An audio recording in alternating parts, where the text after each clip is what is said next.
این سنگ ها چه زیبایی رو هزاران سال درون خودشون پنهان کردن. بریم با هم کشفش کنیم.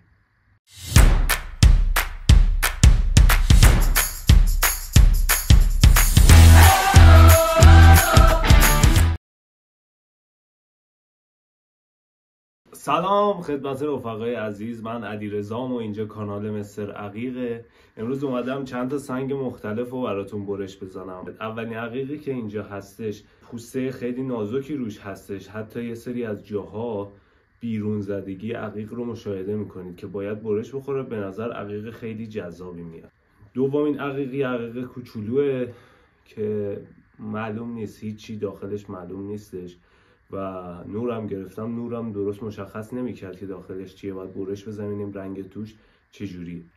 یه دونه دیگه هم داریم مثلش، این به نظر یه تیکهش حالا شکستگی داره، عقیق سفید به نظر میاد، باید اینم جذاب باشه.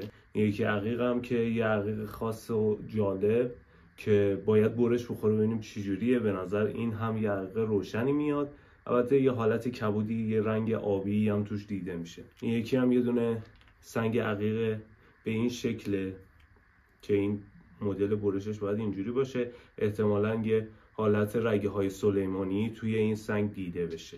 این یکی هم یکی از عقیق های جالبیه که من خیلی دوست داشتم برشش بزنم ولی هنوز وقت نکردم و اینم یک عقیق سفید به نظر میاد باشه، باید جالب باشه. این آخری هم که یه سنگ کوچولوی ریز خیلی خوشگل، به نظر یک عقیق تیره از توش در میاد. اگه دوست دارید اطلاعاتتون در مورد گوهر سنگ های ایران بالاتر بره، روش شکارشون رو یاد بگیرید و تبدیل کردنشون به زیورآلاتی مثل گردنبند، این کانال رو داشته باشید چون کلی اطلاعات مفید در موردش بهتون میدم. با من همراه باشید که بریم این سنگ ها رو برش بزنیم و روش استفادهشون رو یاد بگیریم.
خب رفقا، هر 7 سنگ برش خوردن و میخوام از زشترین سنگ بین اون 7 سنگ تا زیباترینش رو بهتون نشون بدم.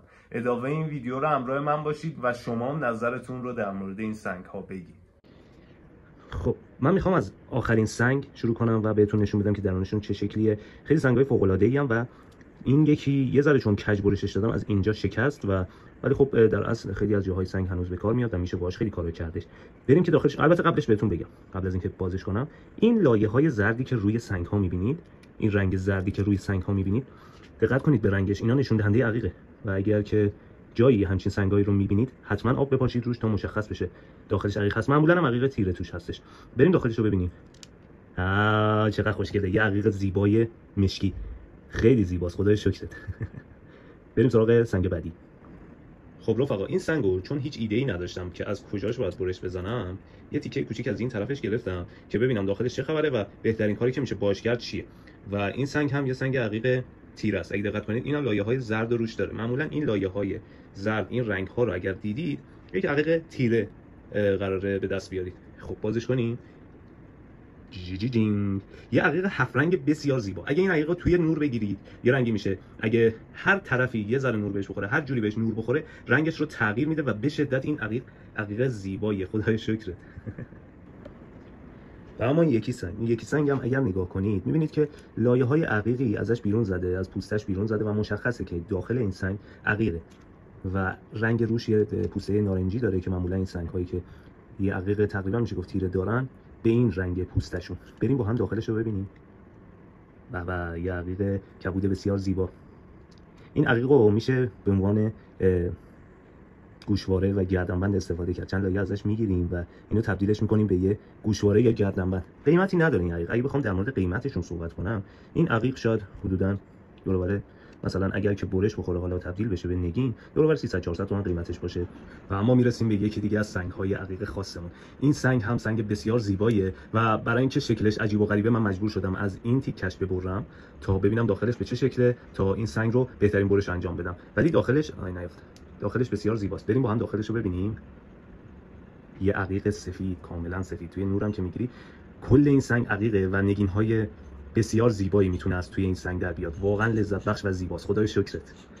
خب رفقا، از اینجا به بعد باید به این سنگ ها نمره بدید، چون بهترین سنگ هایی که میخوام بهتون نشون بدم تازه از اینجا به بعده. این سنگ رگه سلیمانی بسیار جذاب توش داره که باید بازش کنم تا ببینید. ولی قبلش به پوسته روش نگاه کنید. رنگ های زرد، سبز و خاکستری دیده میشه و اگه اینجا رو نگاه کنید ببینید یک لایه عقیق توی این سنگ بوده و اگه آب بهش بزنید خیلی ساده شفافیت روش رو میتونید ببینید و متوجه بشید که این سنگ عقیقه. و حالا که آماده اید بریم سراغ باز کردن این سنگ.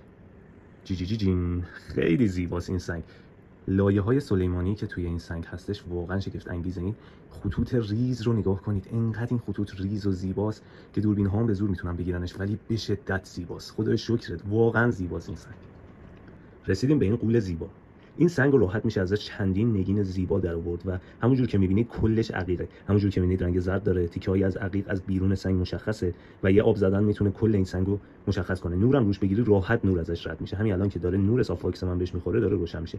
آماده اید بریم داخلش رو ببینیم؟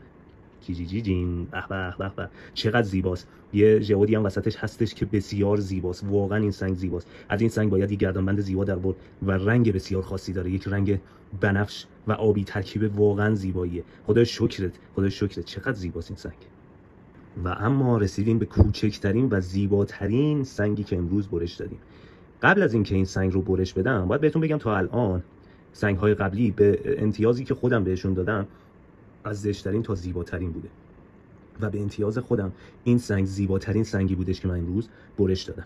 این سنگ لایه خیلی ضخیم روش بود که نور ازش رد نمیشد و هیچ جاش هم بیرون زدگی عقیق وجود نداشت و فقط میشد از پوستش مشخص کرد که این یک عقیقه، پوسته زردی که داره. حالا اگه آماده باشید میخوام بریم توشو ببینیم. اگه خوشت اومد دکمه لایکو بزن و اگه کانال رو ساب نداری و به کارهایی مثل سنگ و تراش سنگ و ساخت گردنبند علاقه داری کانال رو ساب کن و همراه من باش. 1 2 3. جان خدای شکرت، نگاه کن چه شجر زیبایی داخل این سنگه. این رنگ رو میبینی، این شاخه هایی که داخل این سنگ وجود داره بهش میگن شجر و بسیار زیباست. خدای شکرت به این خلقت زیبا. نگاه کن توی این تیکش هم دیده میشه شجرهای زیبا. این شجرهای زیبایی که میبینید بسیار زیباست. خدای شکرت. خب رفقا، برش دادیم سنگا رو و داخلشون رو دیدیم، اما سوالی که میمونه اینه که میخوای با این سنگا چیکار کنی. من نظرم اینه که این سنگی که داخلش یه ژئود ریز داره به یه گردنبند خوب میتونه تبدیل بشه. اگه نظر تو غیر از اینه تو کامنت ها بهم بگو، پیشنهاد تو اگه بهتر باشه اون رو اجرا میکنم برای ویدیوهای بعدی. و این سنگی که داخلش شجر بود، البته الان دیگه چون خیس نیستش و شفاف نیستش، روش خط داره. حالا اینکه چجوری میشه این خط ها رو در اصل برداشت، توی ویدیویی که اینجا گذاشتم آموزشش رو بهت دادم، برو این ویدیو رو نگاه کن.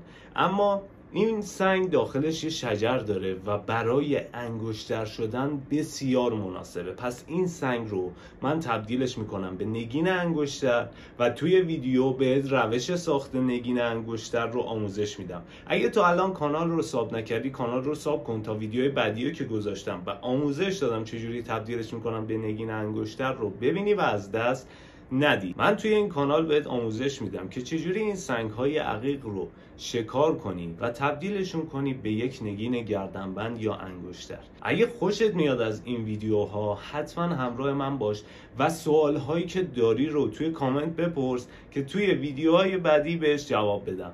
دمتون گرم. اون لایک رو بزنید و سابسکرایب یادتون نره. خدا یار و نگهدارتون.